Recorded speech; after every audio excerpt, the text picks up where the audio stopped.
Hello viewers, welcome to বুলি cooking program. আশা করি আপনারা সবাই ভালো আছেন। Good morning.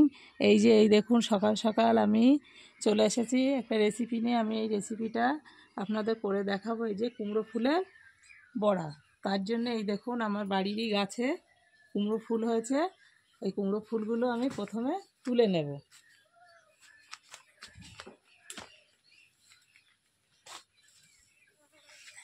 এই কুমড়ো ফুলের বড়া কিন্তু খেতে অসাধারণ লাগে আর হয়েও যায় খুবই তাড়াতাড়ি।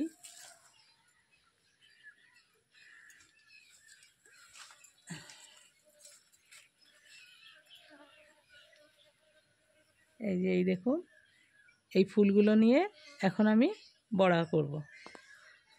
এই দেখুন, ফুলগুলো একেবারে তাজা, আজকেই ফুটেছে। ফুলগুলো কত সুন্দর লাগছে। এটা কিন্তু দেখতেও যেমন সুন্দর, খেতেও কিন্তু তেমন ভালো লাগে। প্রথমে আমি ফুলগুলো ধুয়ে নেব।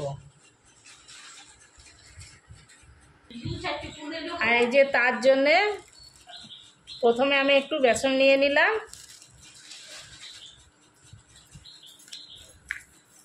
নিয়ে একটু কালো জিরে দিয়ে দিচ্ছি। কালো জিরে দিলে এটা খেতে বেশি ভালো লাগে, স্বাদটা বেড়ে যায়। ওই জন্য একটু কালো জিরে নিয়ে নিলাম। পরিমাণ মতো লবণ দিয়ে দিলাম। দিয়ে একটু জল দিয়ে দিচ্ছি। জল দিয়ে ভালো করে কিন্তু এই বেসনটা ফাটিয়ে নিতে হবে। এই বেসনটা যত ফাটানো হবে তত এই বড়াটা সুন্দর হবে। এইভাবে ভালো করে আমি বেসনটা প্রথমে ফাটিয়ে নিচ্ছি। এতে আমি একটু কিন্তু জিরের গুঁড়োও দিয়ে দিচ্ছি। আর এই 1 চামচ চা চামচের 1 চামচ চালের আটার গুঁড়ো। এই চালের আটার গুঁড়োটা দিলে কুমড়ো ফুলের বড়াটা একটু বেশ খেতে মচমচে লাগবে, খেতে ভালোও লাগে।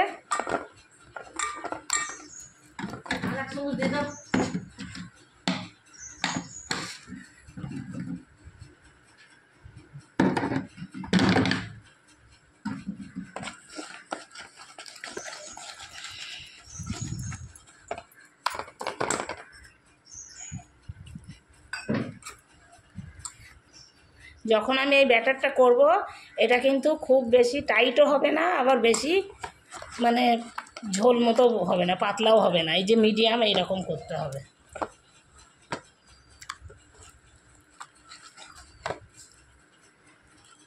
ব্যাটারটা ঠিক এইরকম হবে,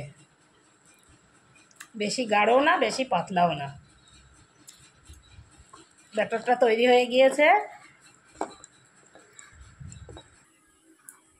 কড়াইটা আমি বসিয়ে দিয়েছি।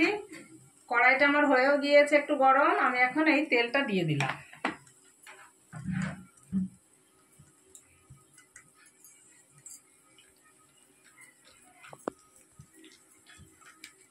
এই দেখুন, ফুলগুলো এখন আমি এই ব্যাটারের ভিতরে এইভাবে ফুলের সমস্ত জায়গায় লাগিয়ে নেব।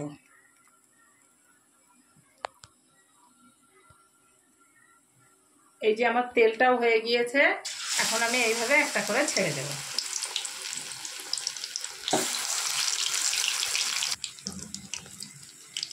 এইগুলো আমি এখন একটু উল্টিয়ে দিয়েছি। আর একটু হলে তখন আমি তুলে নেব, একটু লাল লাল হয়ে গেলে। দেখুন, এইগুলো আমার সব লাল লাল করে ভাজা হয়ে গিয়েছে। এখন আমি এগুলো তুলে নেব। আর দেখুন কত সুন্দর ফুলেছে বড়াগুলো।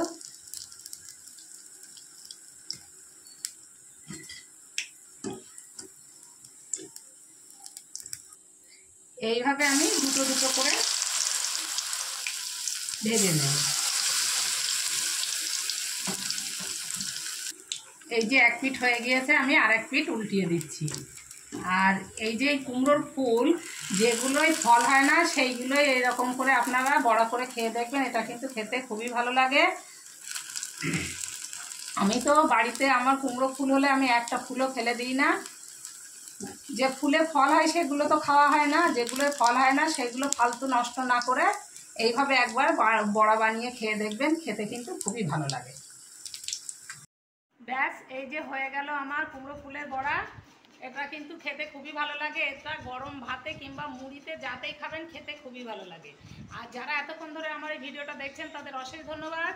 আর কেউ যদি নতুন হয়ে থাকেন তাহলে প্লিজ লাইক সাবস্ক্রাইব শেয়ার করে আমার পাশে থাকবেন। আর এতক্ষণ ধরে যারা দেখছেন তাদের অশেষ ধন্যবাদ। আপনারা ভালো থাকুন, সুস্থ থাকুন। ওকে।